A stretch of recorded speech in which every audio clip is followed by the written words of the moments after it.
කොහොමද යාළුවනේ ඔයාලට ඔයාලා ආදරයෙන් මගේ YouTube channel එකට මම එකතු කරගන්නවා. ඉතින් මං අද කතා කරන්න හිතුව වෙනස්ම දෙයක්. ජපානයේ කයිගෝ එහෙමත් නැත්නම් කෙයාගිවින් කියන්නේ ලොකු කැපකිරීමක් සහ ඉවසීමක් අවශ්‍ය ජොබ් එකක්. ඒ වගකීම් සහ මානසික පීඩනය ආස්සේ තමන්ගේ නිදහස සහ මානසික සුවතාවය ආරක්ෂා කරගන්න විදිය ගැන තමයි චුට්ටක් අද කතා කරන්න හිතුවේ. ඉතින් මම ෂෙයා කරගන්නේ මගේ එක්ස්පීරියන්ස් එක. කයිගෝ කියන ජොබ් එකේදී අපි නිතරම ඉන්නේ වයෝවෘද්ධ රෝගී හෝ අසරණ වෙච්ච අය එක්ක. ඒ පරිසරය ඇතුලේ නිතරම තියෙන ජීවිතයේ යථාර්ථය, වයසට යාම සහ තනිකම. අපේ මනසට ඉබේම බරක් එකතු වෙන්නේ ඒ වගකීම එක තියෙන නීති රීති පද්ධතිය නිසා. ඉතින් ඒක ජපානයේ කයිගෝ ක්ෂේත්‍රයේ වැඩ කරන ඕනම කෙනෙක් දන්නවා. ලෙඩ වුණු මහලු කෙනෙක් බලාගනිද්දි ලොකු ඉවසීමක්, අවධානයක්, ඒ වගේම කරුණාවක් අනිවාර්යෙන්ම ඕනේ. පුංචි අත්පසුවීමකින් පවා ලොකු හානියක් වෙන්න පුළුවන්. ඒ නිසා හිත නිතරම තියෙන්නේ ලොකු අවධානයකින්, ඒ වගේම වගකීමකින්. මම වැඩ කරන කයිෂයකේ රෝගී වයෝවෘද්ධ අය 30 දෙනෙක් හිටියා. දැන් නම් ඉන්නේ 23 දෙනෙක් වගේ. ඉතින් ඒක කාලයත් එක්ක ඉඳ හිට වැඩි වෙනවා, ඒක අඩු වෙනවා. ඉතින් සමහරක් වෙලාවට ජීවිතෙන් සමුගන්න අවස්ථාත් නැතුවාම නොවේ. නයිට් ෂිෆ්ට් එක කරන්නේ තනියම. ඒක ලොකු වගකීමක්. ඉතින් ඒක වචන වලින් නම් කියන්න හරිම අමාරුයි. එහෙම වැඩ කරලා ඇවිල්ලා මනසට සහ කයට ලොකු විවේකයක් අනිවාර්යෙන්ම අවශ්‍යයි. චුට්ටක් හිතන්න. මම වෙන මොනවා හරි දෙයකට කනගාටුවකින් එහෙමත් නැත්නම් කේන්තියකින් හිටියොත් ඒක වැඩ කරද්දි කුමන හෝ අවස්ථාවකදී ඒක අනිවාර්යෙන්ම එළියට එනවා. ඒක යම් වචනයකින් හෝ ක්‍රියාවකින් කිසිම දෙයක් නොදන්න ලෙඩෙක්ට පීඩාවක් වෙන්න පුළුවන්. රැකියාවෙන්ම ලොකු මානසික සහ කායික වෙහෙසක් එද්දී පෞද්ගලික ජීවිතයෙන් එන පෞල් ප්‍රශ්න හෝ අනවශ්‍ය රණ්ඩු වැඩකට නැති දෙයක් විදියට තේරුම් යන කාලයක් අනිවාර්යයෙන්ම ඔයාටත් එනවා. වයස අවුරුදු 30ට ලං වෙද්දී හෝ 30න් පස්සේ මනුස්සයෙක් ඉබේම සොයන්නේ නිහඬ බව සහ මනසට ලැබෙන නිදහස. අනවශ්‍ය කතාබහ, කෑගැසීම්, රණ්ඩුවල තියෙන යථාර්ථය එයාලට තේරෙන්න පටන් ගන්නවා.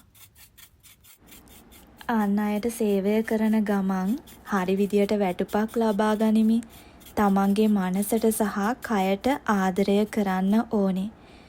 දවසක තව කෙනෙක්ගෙන් ආදරය, අවධානය ලබා ගන්නවට වඩා තමන්ටම දක්වන ආදරය, කරුණාව කවදාවත් වෙනස් වෙන්නේ නැහැ. තමන්ට කරන ආදරය ආත්මාර්ථකාමීත්වයක් නම් නෙවෙයි. තමන්ට ආදරය කරන කෙනෙක්ට විතරයි තව කෙනෙක්ගේ දිහා ආදරයෙන්, කරුණාවෙන් බලන්න පුළුවන් වෙන්නේ.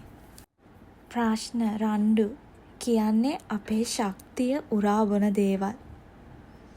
ඔබට යම් තැනක නිදහස නැත්තම් පොඩ්ඩක් අයින් වෙලා හුස්මක් අරන් බලන්න. ඒ හුස්ම තුළ කොච්චර ලොකු සැනසීමක් තියෙනවද කියලා. ගොඩක් අය තනි වෙන්න හරිම බයයි. මට කවුරුත් නැති වෙයි කියලා. නමුත් ඒ තනිකම තුළ තියෙන සාමය කවදාවත් කාටවත්ම ගන්න නම් බැහැ. මම මේ රටට ඇවිල්ලා, ජපානයට ඇවිල්ලා මාසයක්වත් යන්න කලින් මගේ ෆෝන් එක නැති වුණා. ඉතින් හරියටම ඒක හාස්කමක් වගේ වෙච්ච දෙයක්. ඉතින් කාගේවත් කන්ටැක්ට්ස් මගේ ගාව තිබුණේ නැහැ. අඩුම තරමේ මම සෝෂල් මීඩියා වලවත් නැහැ. ඉතින් මට ෆෝන් එකක් 30කට පාවිච්චි කරන්න දුන්නේ ඉන්දුනීසියන් ගර්ල් කෙනෙක්. මම ඒකෙන් මගේ ගෙදර අයට විතරක් මම කතා කරා. මුලින්ම නම් මේ තනිකමට මුහුණ දෙද්දී මට ලොකු බයක් ඇති වුණා. මම ලෙඩ වුණා. මේ වෙලාවේ විශේෂයෙන්ම මතක් කරන්න ඕනේ මගේ සහෝදර අයියා කෙනෙක් උතුම් පැවිදි ජීවිතේ ගත කරනවා. උන්වහන්සේ දීපු අවවාදය තමයි නංගි තනිව විසීම බ්‍රහ්මයෙක් වගේ. දෙදෙනෙකු සමග වාසය කිරීම දෙවිවරු වගේ. ගොඩක් සමග වාසය කිරීම නම් പ്രേත වාසයක් වගේ. එහෙමත් නැත්නම් මාළු කඩයක් වගේ. ඉතින් හිත අසරණ කමින් පෙළෙද්දී උන්වහන්සේ මට දීපු ඒ පණිවිඩය හදවතේ පිහිටුවා ගත්තා.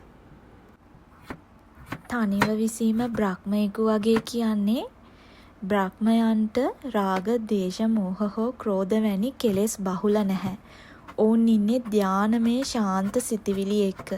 අපි තනියම ඉද්දී කායිකවත් රණ්ඩු වෙන්න, තරඟ කරන්න හෝ අනවශ්‍ය ලෙස මනස රිදවා ගන්න හේතු නැහැ. සිත ඊටමත් නිහඬයි, ශාන්තයි. Tamanගේ මනස හරියට පාලනය කරගන්න Tamanටම ලේසි. දෙදෙනෙක් අතර වාසය දෙවියන්ට සම කරන්නේ කොහොමද? එකිනෙකාට ගෞරව කරන, සතුට සහ සහයෝගය බෙදා ගන්නා සිතිවිලි. දෙන්නෙක් එකතු වී ජීවත් වෙනවා නම් එතන තියෙන්න ඕනේ අන්‍යෝන්‍ය ගෞරවය, ඉවසීම සහ ආදරය. දෙදෙනෙකුට පුළුවන් විය යුතුයි ප්‍රශ්න නැතිව එකිනෙකාගේ නිදහසට ගරු කරමින් දෙවියන් වගේ සාමකාමීව ඉන්න. ගොඩක් එක්ක විසීම ඇයි මාළු කඩයක් වගේ කිව්වේ? මාළු කඩයක තියෙන්නේ අධික ශබ්දය, ഘോഷාව සහ අප්‍රසන්න බව. ප්‍රේතයන්ගේ ස්වභාවය තමයි නිතරම නොසන්සුන්කම, තෘප්තියක් නැති බව සහ දැවීම. මිනිස්සු ගොඩක් එකතු වෙන තැන නැත්නම් අනවශ්‍ය ලෙස කතා බහ, කට කතා, රණ්ඩු ඇති වෙන තැන මනස මාළු කඩයක් වගේ. නිතර රණ්ඩු වෙන, අනවශ්‍ය ලෙස කෑ ගහන පරිසරයක ඉන්නකොට හිතේ ඇති වෙන්නේ പ്രേත ලෝකයක වාසය කරනවා වගේ. ඉතින් ඒ දීපු අවවාදය, ඒ දීපු උපදෙස ඔයාලත් එක්ක ආදරයෙන් බෙදා ගන්නවා. ඉතින් මේ දේවල් උතුම් බුදු පියාණන් වහන්සේගේ මුවින් දේශනා කරපු දේවල්. මේ දේවල් තියෙනවා අංගුත්තර නිකායේ මහා ගෝසිංග සූත්‍රයේ සහ ඇතම් අටකතා පරිවාර දේශනාවල. ඉතින් ඒ දීපු උපදෙස ගොඩාක් ජීවිතේ වෙනස් වෙන්න හේතුවක් වුණා. ඇත්තටම දරා ගැනීමට හිත පුරුදු වුණා. ඉතින් මගේ ජීවිතේ ගොඩාක් දේවල් අත අරින්නත් කලින් අත ඇරිලා තියෙනවා. ඉතින් ඒ දේවල් දිහා මම මුලදී දුක් වුණත්, පසුතැවුණත් ආපසු හැරිලා බලද්දී ඒ දේවල් වෙලා තියෙන්නේ මගේම හොඳට. ඉතින් ඉදිරිය ගැන මට බයක් හිතෙනවා අඩුයි දැන්. මොකද ජීවිතය තියෙන්නේ මේ මොහොතේ. මේ මොහොතේ අපි කරන දේවල් තමයි ඉදිරියේදී සිදුවීම් බවට පෙරලෙන්නේ. ඉතින් මේ වෙලාවේ සතුටින් මේ මොහොතවල් සිහියෙන් එකිනෙකාට ගරු කරමින් ආදරයෙන් ගත කරන්න පුළුවන් නම් අනාගතය ගැන කුමක් කියන්නද?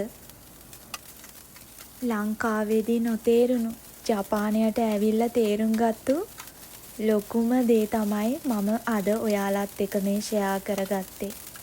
ඉතින් ඔයා යන මාර්ගයන් කවුරු විවේචනය කළත් මේ ස්වභාව ධර්මය ඔබට අනිවාර්යෙන්ම සාක්ෂි නම් දෙනවාමයි.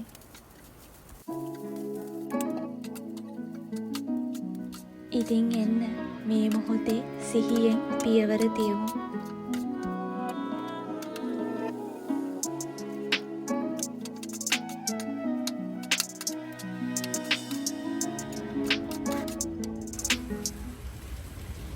ඉතින් නැවතත් හමු වෙනකන් ආදරෙන් පරිස්සමින් ඉන්න ඕනේ.